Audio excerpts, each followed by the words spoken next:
À chaque fois que je suis parti voyager, ça m'a coûté moins cher que de rester en France. Dans cette vidéo, je vais vous donner 7 conseils pour voyager moins cher. C'est 7 choses que moi-même j'applique lors de mes voyages et c'est ce qui me permet de rester à l'étranger plusieurs mois. Déjà, la première dépense qu'on a, c'est l'avion. Alors moi, ce que je fais, c'est que je vais sur le site Skyscanner et je compare le prix des vols, je compare le prix des billets, mais avec une fonctionnalité qu'ils ont uniquement sur leur site. Ça permet de comparer le prix tous les jours du mois et cela pendant plusieurs mois. Donc tu peux voir l'évolution du prix et il y a certains jours où tu sais pas pourquoi, mais le prix des fois il est divisé par 2. La deuxième chose, c'est qu'on n'est pas obligé de voyager en avion. Il existe d'autres solutions, c'est utiliser un moyen de transport, pourquoi pas en vélo, en caravane, en fourgon aménagé et puis aussi en autostop. Pareil, pour passer les frontières, vous n'êtes pas obligé de prendre l'avion, vous pouvez prendre le bus. La troisième chose, c'est par rapport au logement. Il existe plein de logements différents, des hôtels, des Airbnb, des Booking et ces applications me permettent de trier les annonces en fonction des prix et c'est là où je vais pouvoir choisir mon hébergement. Pour les logements, il faut savoir que vous pouvez négocier, vous pouvez toujours négocier les prix. En fait, si vous restez plusieurs nuits, on ne peut pas vous refuser au moins d'essayer de négocier. Et je vous conseille de le faire, moi je le fais systématiquement et à chaque fois j'arrive à avoir une petite réduction, 10, 20, parfois 30%, ça dépend. Les logements, c'est le budget principal lorsqu'on voyage et il y a beaucoup de manières de faire des économies, il y a beaucoup de manières de négocier.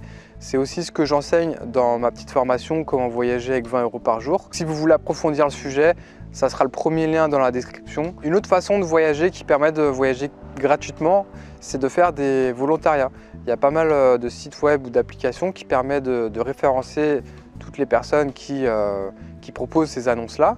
Et en fait, en général, vous êtes nourri, logé, blanchi et vous travaillez quelques heures par jour, en général 4 ou 5 heures par jour. Et après, vous pouvez profiter du reste de votre journée pour vous. Un autre point, c'est de ne pas être exigeant. En fait, les Français ont cette réputation à l'étranger d'être des personnes exigeantes, de vouloir d'être très attachés à leur confort. On l'a toujours bercé dans un confort assez important.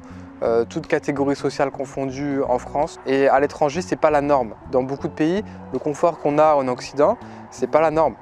Et c'est juste une autre façon de vivre, c'est une autre culture.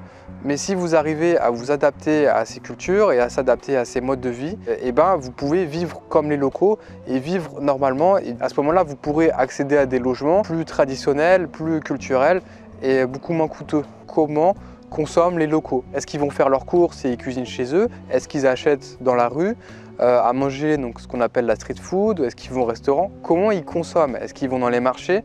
Et en général, je fais comme eux. C'est eux qui vivent sur place, c'est eux qui connaissent l'économie locale. Il n'y a pas besoin de chercher comment s'alimenter moins cher. Il y a juste besoin de recopier ce que font les locaux. Je vous donne un exemple, en Asie du Sud-Est, il y a beaucoup de cuisine de rue. Les gens cuisinent derrière leur scooter avec un petit barbecue et c'est très très bon. Donc quand tu arrives en Asie, en général, tu manges comme ça. Et tous les locaux mangent comme ça. Et moi, à un moment, je me suis mis à acheter dans les marchés, à faire à manger chez moi. Et à ce moment-là, je me suis rendu compte que ça me coûtait plus cher de faire à manger moi-même que d'acheter directement de la cuisine toute faite dans la rue. Donc il y a des aspects culturels qu'on ne peut pas contrôler, qu'on ne peut pas connaître avant d'avoir vécu, d'avoir vu. C'est pour ça que je vous disais de recopier un petit peu la façon de faire des locaux. Si ces conseils vous ont plu, sachez que je vous donne beaucoup plus de valeur, beaucoup plus de conseils. Je vous montre pas mal de choses sur mon écran et je vous donne aussi la liste des jobs que vous pouvez faire à l'étranger. Donc tout ça, c'est dans la description. Je vous dis à bientôt. Ciao, ciao.